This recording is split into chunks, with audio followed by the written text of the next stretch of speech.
So this presentation is based on a book that I read recently that was very good.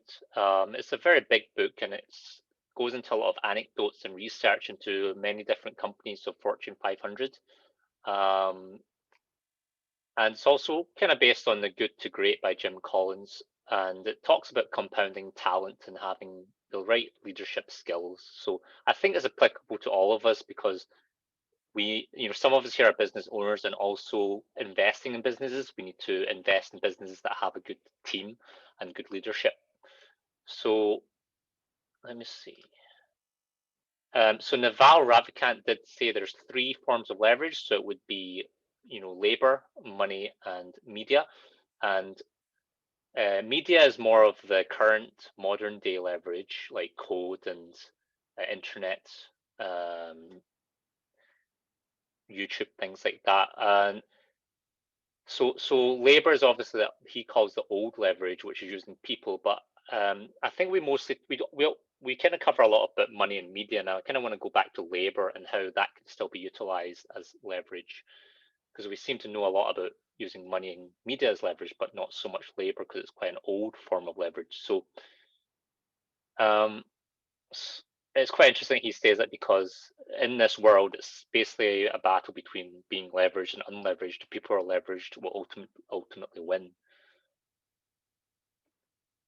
So a lot of this presentation is based on the book Multipliers by Liz Wiseman, who used to be an executive in one of the Fortune 500 companies, and then she just got out of that to kind of start coaching leaders and researching how companies with great leaders prosper.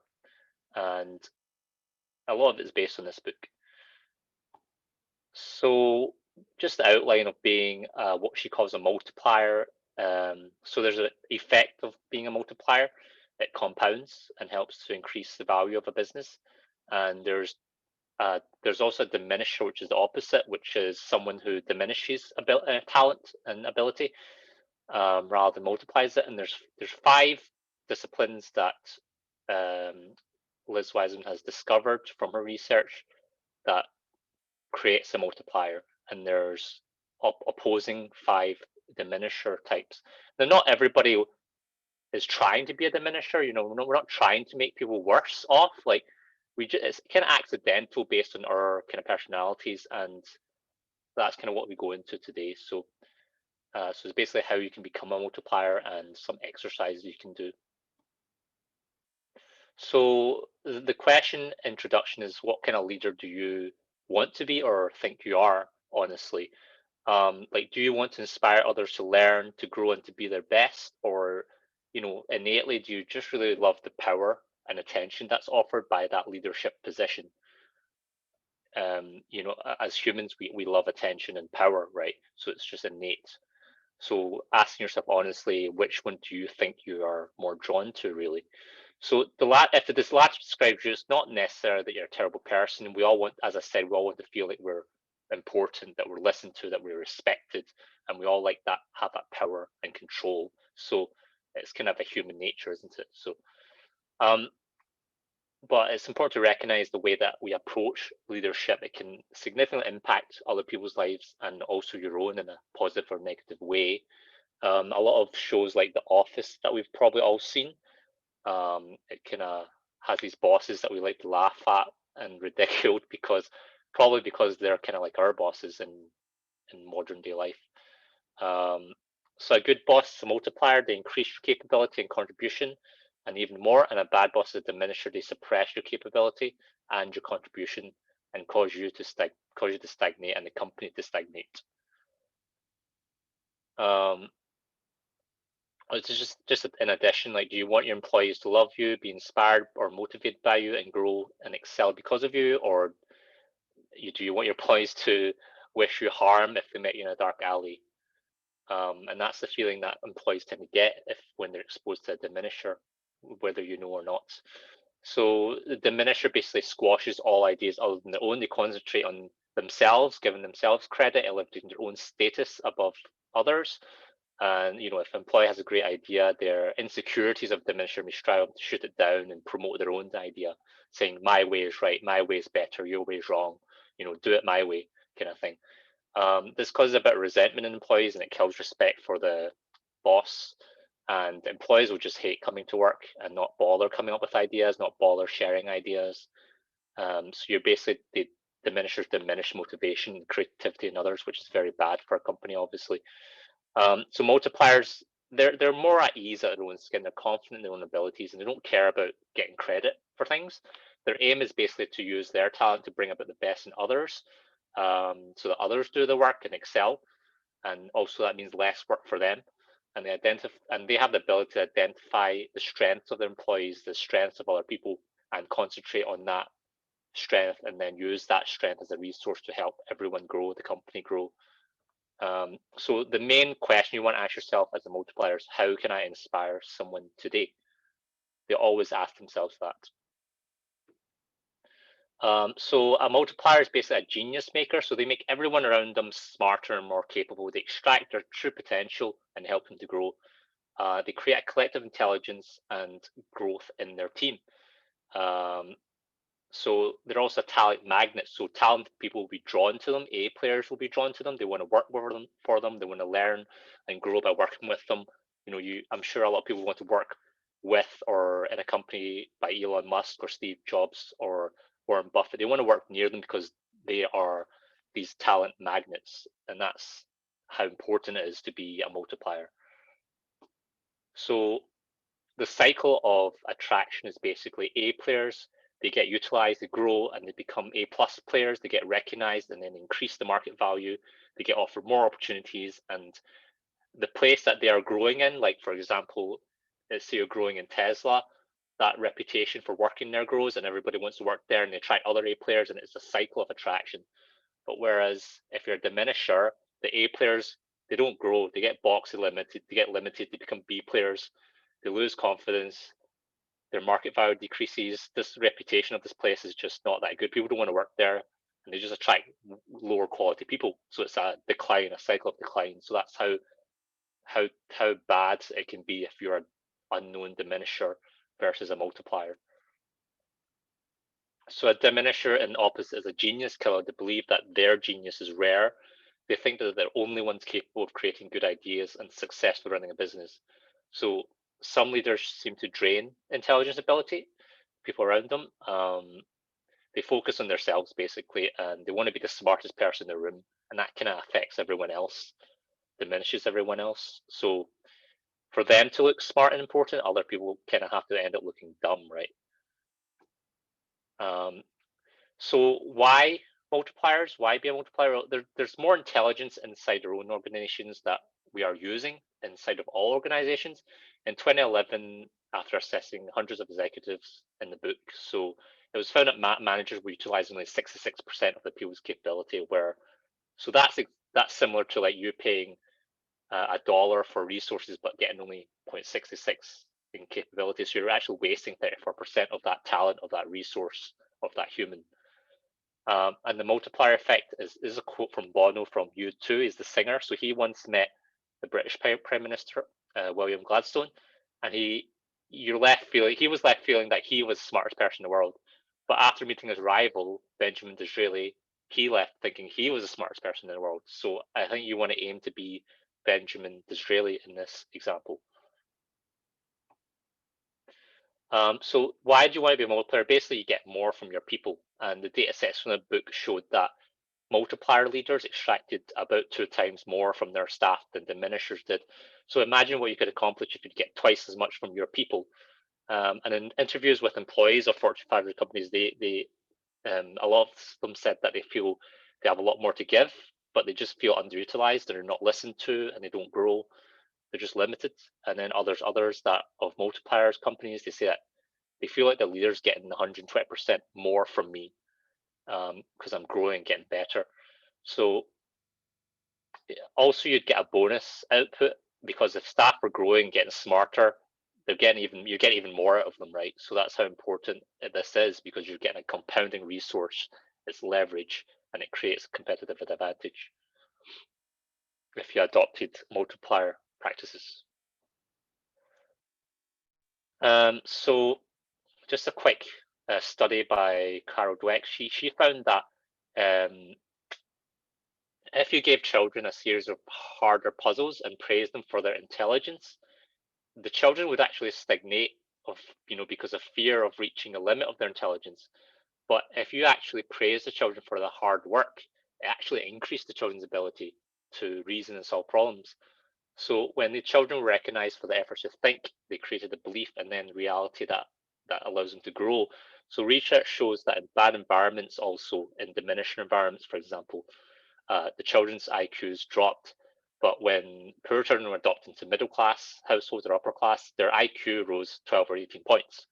So this is the same for your employees when you extrapolate this and use multiplier practices. So imagine adding 12 to 18 IQ points to 100 or 1,000 employees in a business. Like, that compound is dramatic. It's ridiculous, right? And if you can get your employees to learn and grow, that just, it's infinite, right? The benefit you'll get. So such a resource leverage creates a very high competitive advantage in a company. So the main things that multipliers do is that they recognize and they allocate talent to the right areas.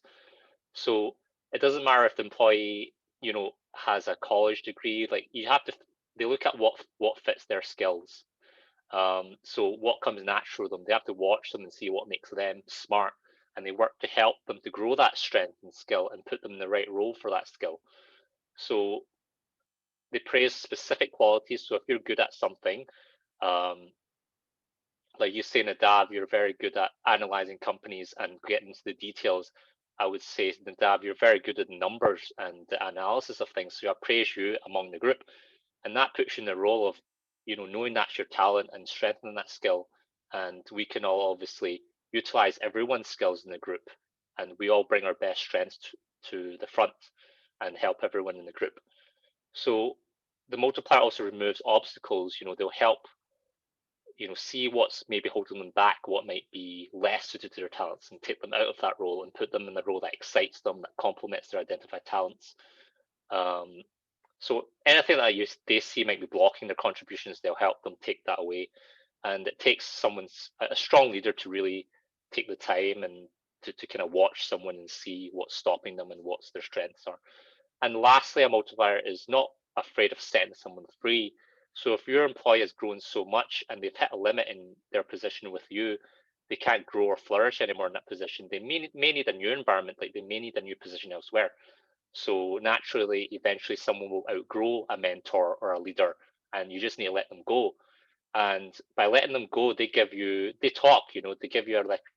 they say that they've learned so much from your company, and that attracts other A players to go to your company and want to work for you and grow and learn from you. It's a cycle, right? It draws other people in. So it's okay to let someone go if they reach their limit. So in terms of a quick example of Tim Cook, like Tim Cook of Apple, he once wanted his company, a sales division, to increase revenue.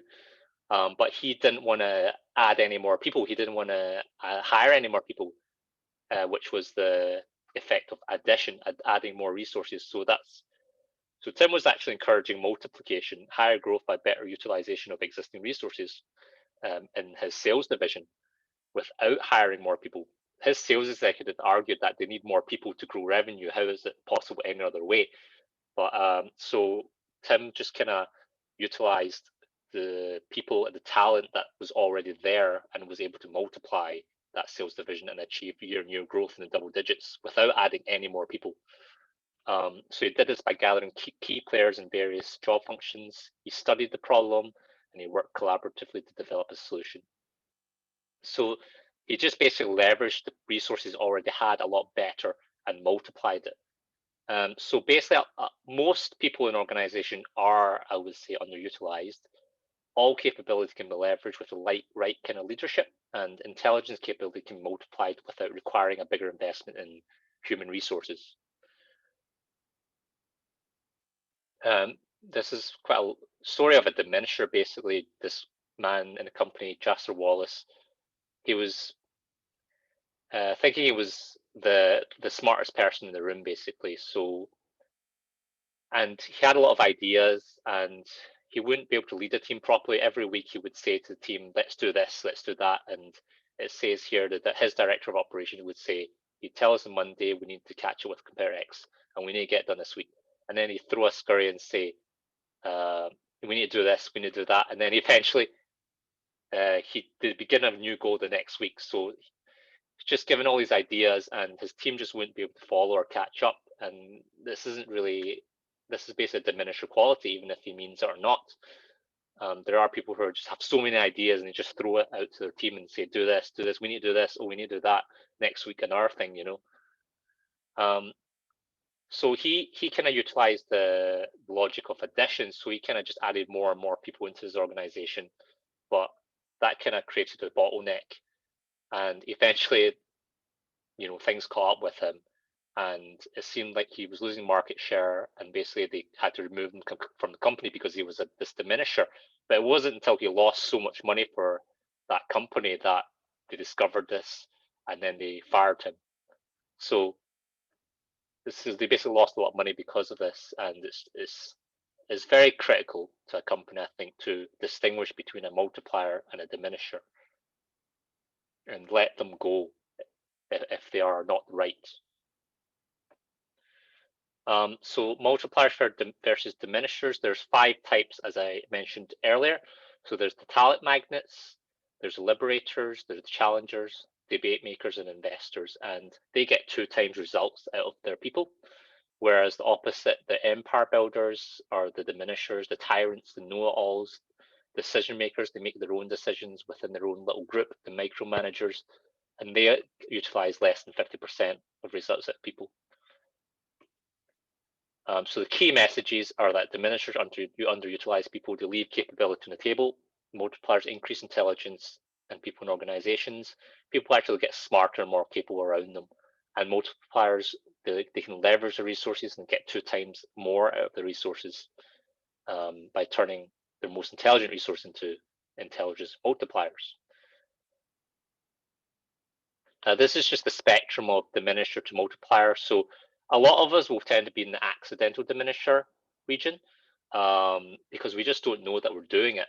We don't know that we're either the empire, we're the tyrant because empire builder. We don't know these things because unless someone tells us or we kind of try and find it for ourselves. But it's quite hard without someone telling us and knowing these things. So this is the spectrum, and we want to aim more towards the multiplier of the spectrum.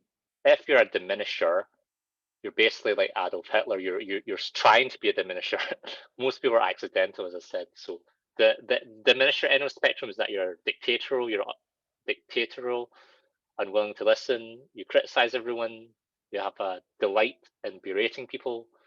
They lack compassion. Whereas the liberator, the opposite end, they take pride in helping people grow. They give people room to work. They create a positive environment. I think you get the idea. So everything's a learning opportunity for a multiplier. The mind of a multiplier is that they take stock of their team members, and as I said before, what makes this person smart and what can I do to develop that person, help them grow their capabilities. They also think that there's smart people everywhere who can figure this out and get even smarter in the progress. So they see their job as a way to bring the right people together in an environment, and everyone is able to be creative and liberate their best thinking. And the multiplier will then put everyone in the room, form the team, and he'll get out of the way and let them do the work. And rather than doing it all themselves and being tyrant, for example, or the know-it-all. So the healthy assumption of multiplier is that you allows you to trust people and extend challenges, gives them space to fulfill their job, and allows you to access your team's intelligence in a way that would actually make them smarter and allow them to grow. Salesforce was just one of an example in the book that used multiplication rather than addition. So they basically created an environment out of a strained environment. They just used the resources they had and managed to grow the company without they were kind of tight on money, but they managed to utilize the resource they already had to keep growing the company in a recession. So 80 people can operate with a productivity of 50, or they can operate as if they were 100, 500. So it's kind of similar to the Spartans in the 300 movie, where 300 people of Spartans were able to go against the thousands of the Persian army. So this is a conflict between Multiplier versus Diminisher. I think we went over this already. So just going over the 5 different multiplier disciplines. So you've got the Empire Builder, and the opposite of that is the Talent Magnet.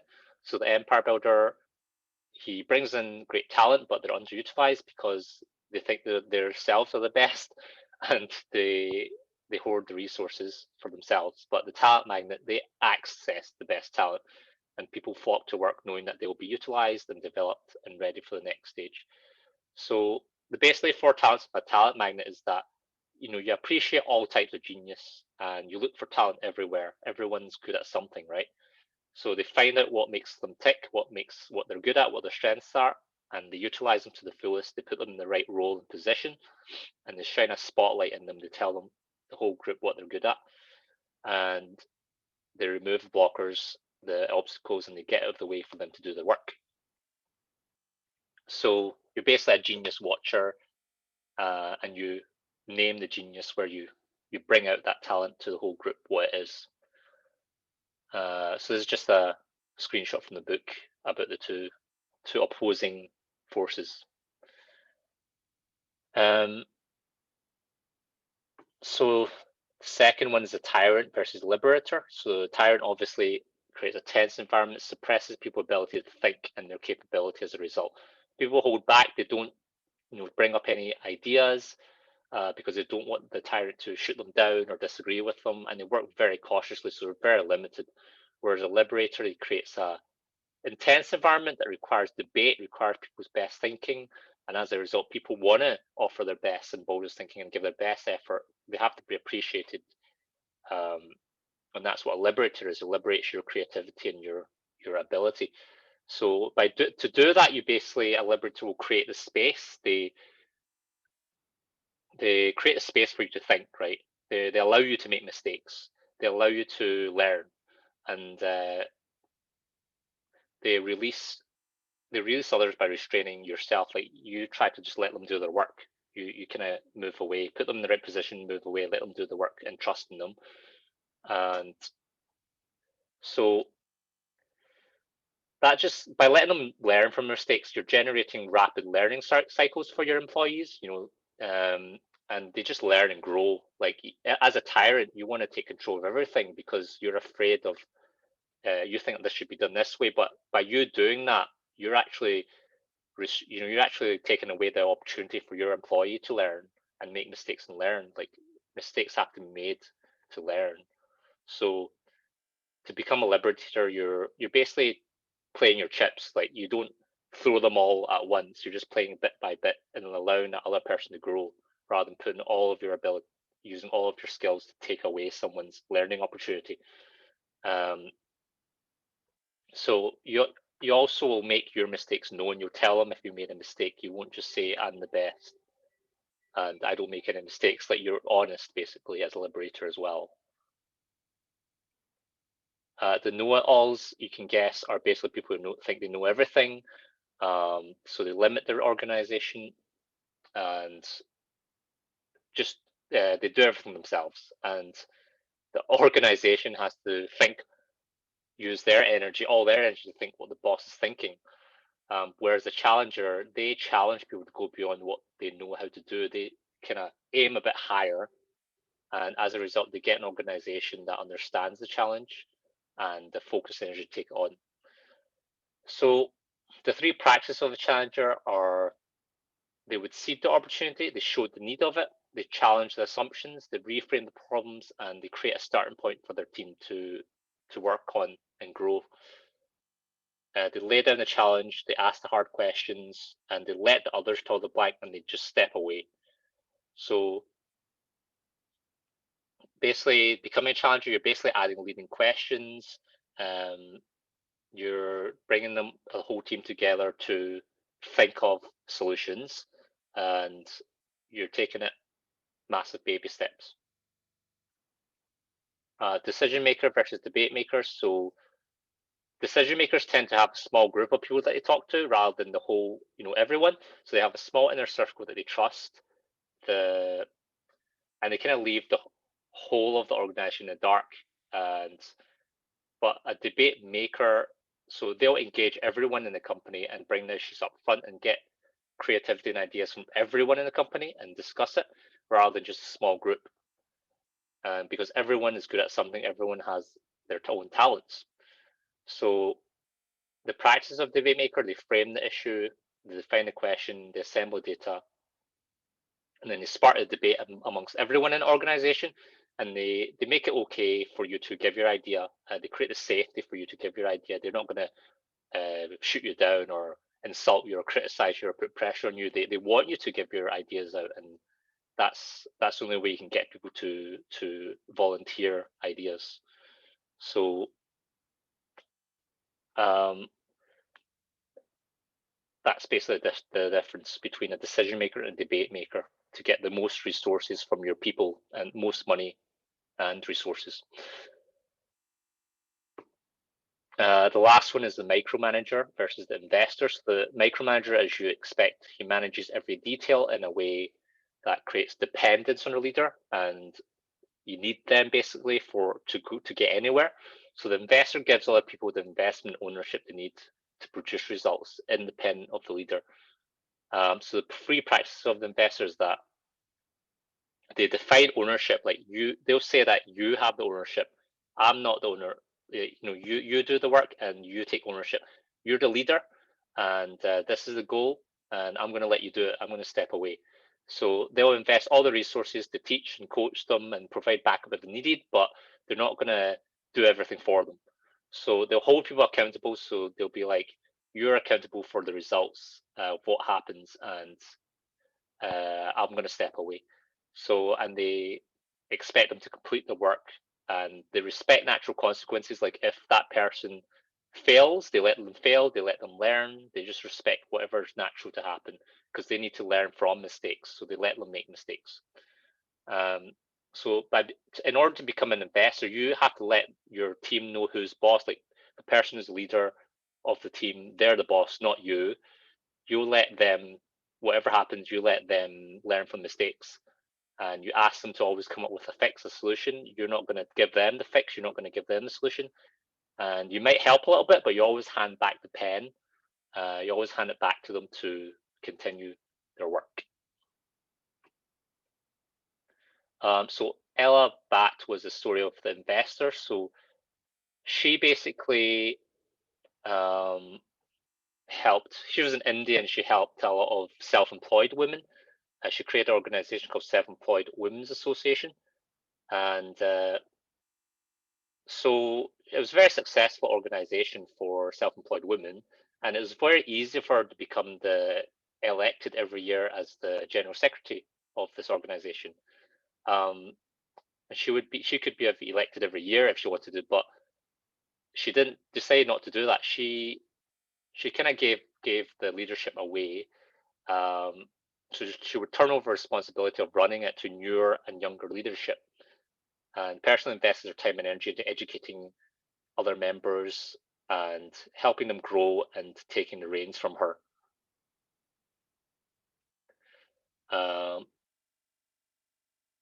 Yeah, so basically,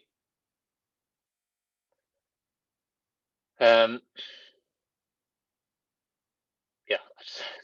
probably too much here. So she helped to grow a person called Jyoti, which is part of the organization. And she kind of took her on several meetings. One was with Hillary Clinton. So you can see that in the picture on the left side. She actually took one of her leaders in the company to go with her and do things and help her to learn. And eventually she let Jyoti take over the organization because she was basically investing in her growth rather than doing everything herself. Because if she doesn't teach anyone else to do her what she's doing, then how can Ella step away, and how can she work on other businesses? So that's why it's so important to teach others and allow others to grow, allow others to make mistakes and learn, because otherwise you'll be doing everything yourself, right?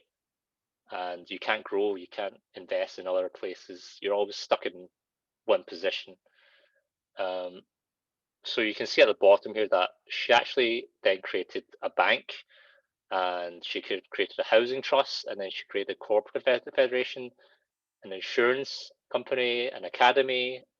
She created all these crazy organizations by basically growing leaders, giving them the reins, and then starting up something else and something else and something else. So she's a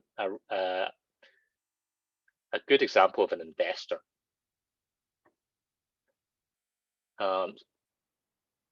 So she continues to invest in building leaders and organizations that operate independently of her. Her influence is like that of a parental figure, giving guidance when people ask for it, and she's there when she's needed. But her approach to management is a leader is someone who helps others to lead. So yeah, how does a leader like Ella create other leaders who can assume ownership and deliver on the mission of the organization? We find answers in the 3 practices of the investor. This is a diminisher. This example of how diminished tendency eventually destroyed a company. So Henry Singleton of Teledyne. This is from the book Good to Great, and he was basically a genius who had 1,000 helpers. He built this company to a small enterprise to a Fortune 500 company, and within 10 years he completed 100 acquisitions. He had 130 profit centers. Everything worked with Singleton as the glue, connected all the moving parts. And he said that he defines his job as having the freedom to do what seems to be the best in his interest of the company. So you can see in the diagram here at the bottom right-hand corner that for the time that Henry Singleton was in the company, obviously the stock grew. But as soon as he left the company, the stock just got destroyed. It just continues to decline. So this is what happens if you're that know-it-all, if you're that tyrant. Like the company can't survive without you. Your business can't survive without you, and you don't really want that. You want to be able to invest in people and be able to step away from a company. Whether once you resign or once you die, you want to leave that to be able to function as its own.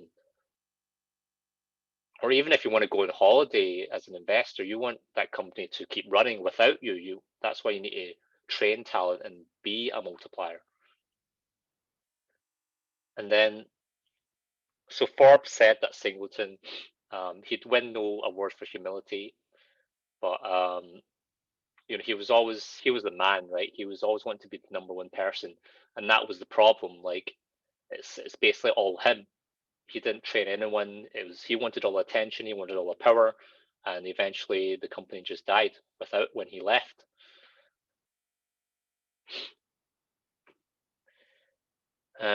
So once he stepped away in the 1980s, it began to crumble, kept falling, and then, yeah, I mean, he achieved his dream to be a great businessman, but he failed at the task of creating a great company that will last without him.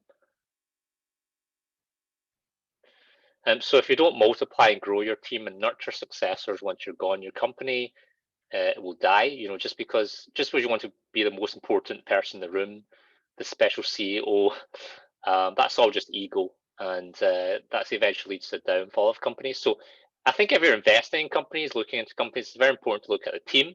Look at who the leader is. If the leader seems like somewhat a diminisher to you, you probably don't want to invest in that company.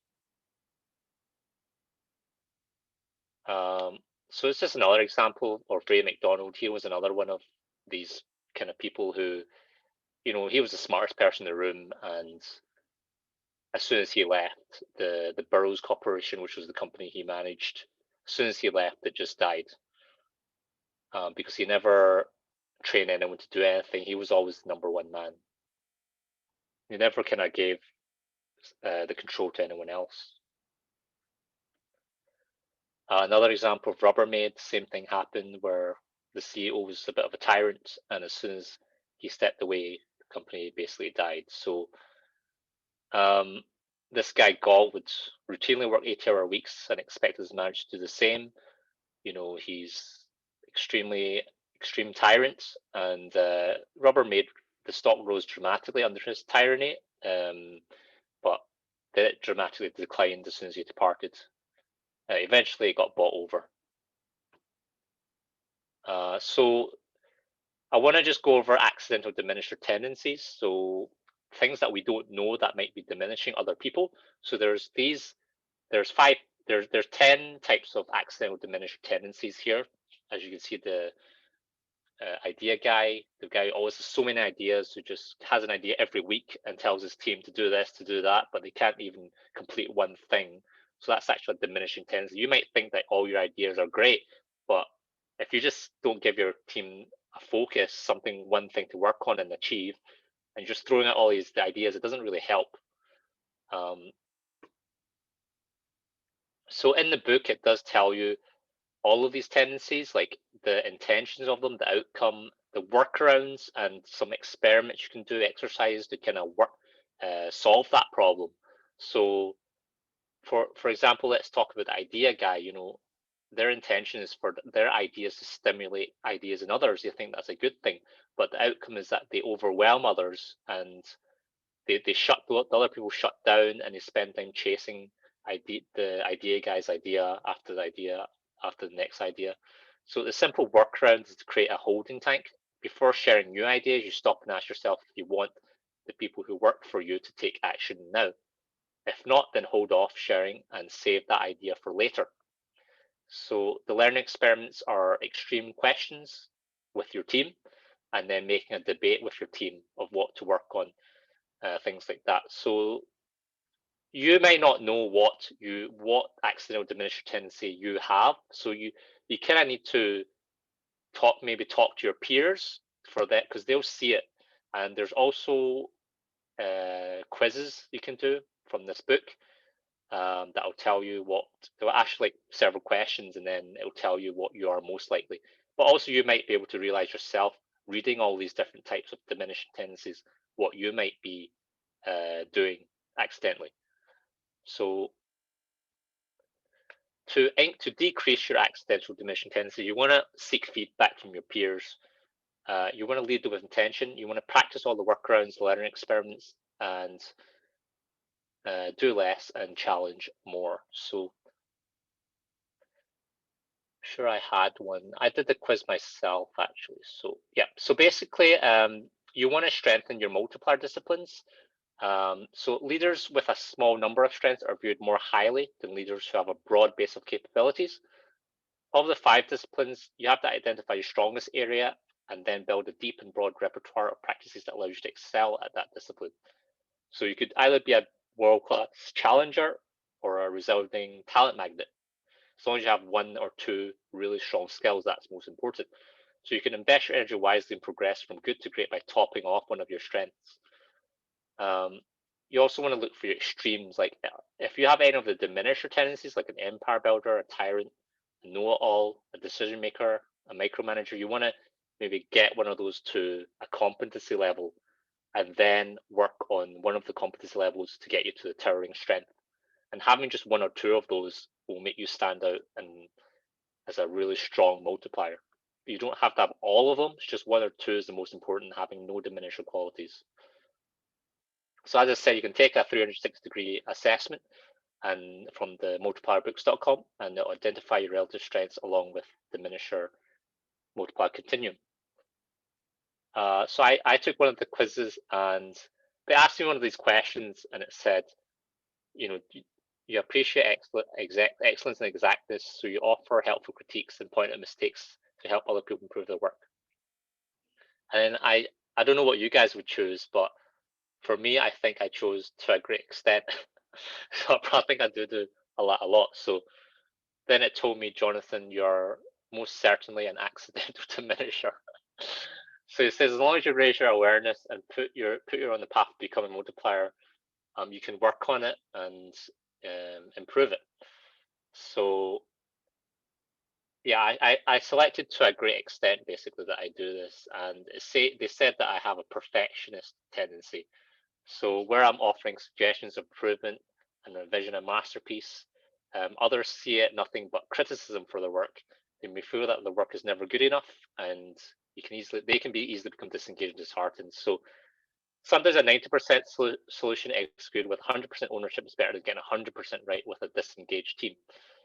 So my intention is to help people to produce outstanding work, but a lot of people tend to feel criticized and disheartened, and they stop trying. So it's recommending me to learn ways to make space for mistakes, let people make mistakes, hand back the pen, maybe give them some advice, but then walk away, and telling me to review the Liberator and Investor disciplines. And you can conduct experiments like make space for mistakes, or giving someone leadership, ownership, giving them 51% of the vote, and me stepping away. Yeah, so one of the ways to build multiplier culture in your organization is firstly hold a book talk. You can talk about this book. You can discuss with your peers the accidental diminished tendencies, and they can tell you which one they think you are. Then learn behavior, introduce the mindsets, teach the skills. By having a shared belief amongst your group, you can all work towards a multiplier culture. So it's important that everyone in the group knows about all of this, and that's how you can audit each other every few months, and then ask your staff, ask your employees how much of the talents you think are being utilized, and just work together, communicate. But it just has to be, everyone just to be aware of these things. And this is so it becomes a conscious, and then becomes conscious, and then becomes conscious multiplier behavior, and then eventually becomes unconscious multiplier behavior as you keep working on it. So we're almost near the end. So the conclusion is you can continue to lead the way you have in the past, or you can learn to be more of a multiplier, to learn a more impactful and fulfilling way to lead others. It's a choice we actually encounter every day of every moment. You know, what choices are you making, and how would these affect other people around you? Is it possible the choice you make about how you lead can impact not just your team or even your immediate sphere of influence, but generations to come? A single accident diminished return multiplier can have a profound effect and far-reaching impact in a world where challenges are great and full intelligence is underutilized. So it's very possible that there's diminishing tendencies that hold businesses back, and it's plausible that this is in our schools and it's failing our schools. It's possible that this is in our governments and it's failing our governments, and people just don't know that they have these diminisher tendencies. So, I mean, if they, for example, is it possible that our leaders can become multipliers and make the community a lot better? And can better answers, better systems be found by strong debate, extracting ideas from everyone of the community? It's just kind of like what could be possible if we all adopted multiplier tendencies. So multiplier organizations of multiplier cultures tend to be the only institutions that are left standing in turbulent times, in recessions, for example, because they know how to be resourceful. They know how to harvest intelligence and from the resources that they have. So, I mean, the way you choose to lead will not even only benefit people that you lead in organizations, but it helps for you too, because it shapes how you think about yourself and defines the legacy that you leave. So how do you want to be remembered as a leader? You know, do you want to be remembered as someone who has helped other people grow, for example? So to be a multiplier, you don't need to shrink. To grow the people around you, you need to play in a way that invites others to play big. As you bring out the best in others, you also bring out the best in yourself. So as I mentioned before, Bono said that after he met Benjamin Disraeli, he was left thinking he was the smartest person in the room. So that's kind of what you want. So what if one aspiring multiplier introduced people around them these ideas? What would happen if an organization currently operating at 50% of its intelligence moved to 100% and above, because people get smarter, right? So multiplier is the key to everyone's intelligence. A multiplier is the key to unlocking capability, and one single multiplier matters.